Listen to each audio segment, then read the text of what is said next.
фильме «Скрытая угроза» мы знакомимся с Уотто, алчным тайдерианцем, владельцем магазина запчастей в Мос Эспа. Благодаря своей предпринимательской хватке он преуспел в торговле, и его лавка прославилась как место, где всегда можно было найти любые запчасти в хорошем состоянии. И если бы не его пристрастие к азартным играм, Уотто вполне мог бы обеспечить себе спокойную старость.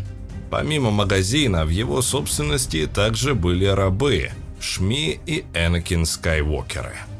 И хотя рабство было официально запрещено на всем пространстве республики, однако Татуин входил во внешнее кольцо миров, где ее законы применялись крайне редко. Оба, мать и сын, были благодарны Уотто за то, что он взял их вместе. После того, как они делили грязную, вонючую комнату с 6 другими рабами, они были изумлены, узнав, что получают отдельный сарай в невольничьих кварталах, простирающихся вдоль окраин Мос Эспа. Разумеется, дело было не в милосердии Уотто, поскольку он всегда был мерзким, меркантильным существом, заботящимся лишь о деньгах. Правда была в том, что ему позарез нужен был кто-то с навыками Энакина, который очень хорошо разбирался в ремонтах механизмов, ну и для Шми нашлось достаточно работы. Тайдерианец не собирался отключать имплантированные в них передатчики, которые взрывались при любой попытке побега, и никогда не раскаивался в том, что держал у себя рабов. Шми Скайуокер и ее сын годами работали на Уотто, служа его жадности, а сам Энакин часто становился главной мишенью его гнева. Тайдерианец пытался удержать мальчика даже после того, как тот обрел свободу, и Квай-Гону пришлось пригрозить привлечением хаттов, чтобы тот отпустил Энакина.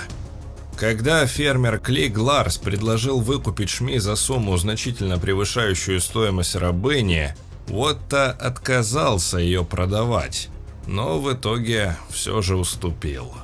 Клиг и Шми любили друг друга и вскоре поженились. Однажды во время работы на влагодобывающей ферме ее похитили песчаные люди и жестоко пытали.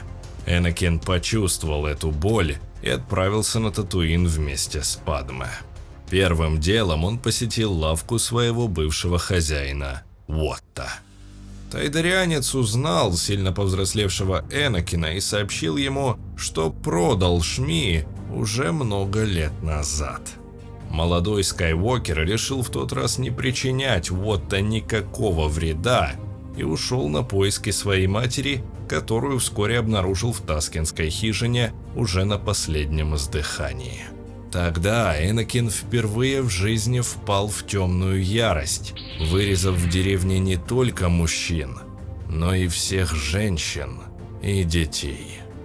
И все же, несмотря на то, что Татуин был источником практически всей его боли, задумывался ли Энакин когда-нибудь над тем, чтобы снова вернуться сюда и отомстить Уотто за все годы, проведенные в рабстве?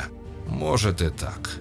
Но на тот момент Энакин находился в Ордене Джедаев, и даже если ему очень хотелось это сделать, он сдерживал себя. А вот у Вейдера подобных ограничений точно не было. Более того, есть информация, указывающая на то, что Темный Лорд действительно мог жестоко расправиться с Уотто. Чтобы разобраться в этом подробнее, мы обратимся к книге Райдера Уиндема «Джедаи против ситхов. Иллюстрированное руководство по силе». Как известно, и хатты, и тайдерианцы обладают высокой степенью психического сопротивления, что может сделать их невосприимчивыми к джедайским фокусам. Когда Люк Скайуокер пробовал применить обман разума на Джаббе, то обнаружил, что не в силах мысленно убедить Хатта освободить пленных повстанцев, и был вынужден прибегнуть к запасному плану. Личный журнал Дарта Вейдера, обнаруженный в его крепости, дает нам возможность лучше понять его отношение к тайдерианцам, вероятно, сформированное еще в раннем детстве. Хотя из дневника Шми Скайуокер можно сделать вывод, что Уотто был не слишком жестоким хозяином, Однако воспоминания самого Вейдера о нем могли быть крайне негативными. Следует также отметить, что личность тейдерианского субъекта, упомянутого в записях Темного Лорда, до сих пор остается неизвестной. Эти существа настолько меня раздражают, что каждый раз, когда я вижу одно из них, мне хочется сразить его световым мечом. Тем не менее, я провел допрос одного тейдерианца, который проявил сильное сопротивление обману разума, вплоть до создания физического дискомфорта. Но вместе с этим я обнаружил, что их можно легко запугать демонстрацией силы. Как оказалось, заставить его расстаться с жизнью достаточно просто, сделав его существование невыносимо болезненным. В конце концов, хотя он и проявил недюжинную силу воли, она не могла сравниться с мощью темной стороны силы. Хотя у нас нет данных с Татуина, подтверждающих, что Вейдер на самом деле допрашивал Уотта, но из каноничных комиксов мы знаем, что Темный Лорд возвращался на эту планету и за время своего пребывания убил песчаных людей и посетил владения Джаббы Хатта. Находясь там, он вполне мог навестить и своего бывшего хозяина Уотта, поделиться с ним воспоминаниями о детстве, проведенном на Татуине, и тем самым дать ему понять, что его бывший раб теперь самый страшный человек в галактике. Получив, наконец, власть над тем, кто на протяжении многих лет был его господином, Вейдер навряд ли позволил бы ему умереть быстро и без мучений. Поэтому мы не исключаем, что ранее упомянутый допрос неизвестного тейдерианца представлял собой лишь справедливое возмездие за все долгие годы рабства и унижений. В каноничной серии комиксов Дарт Вейдер 2015 года есть еще один интересный момент, явно намекающий на то, что он действительно мог жестоко расправиться с Уотта. После того, как Темный Лорд освободил доктора Афру, которая должна была сыграть важную роль в реализации его будущих планов, она удивленно спросила, как он смог ее найти. Вейдер промолчал, но через серию его воспоминаний нам объяснили, каким образом он добывает необходимую ему информацию.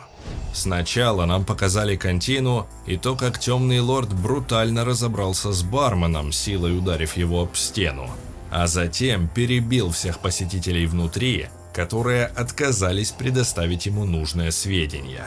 Либо же, наоборот, рассказали все, что знали, после чего должны были умереть.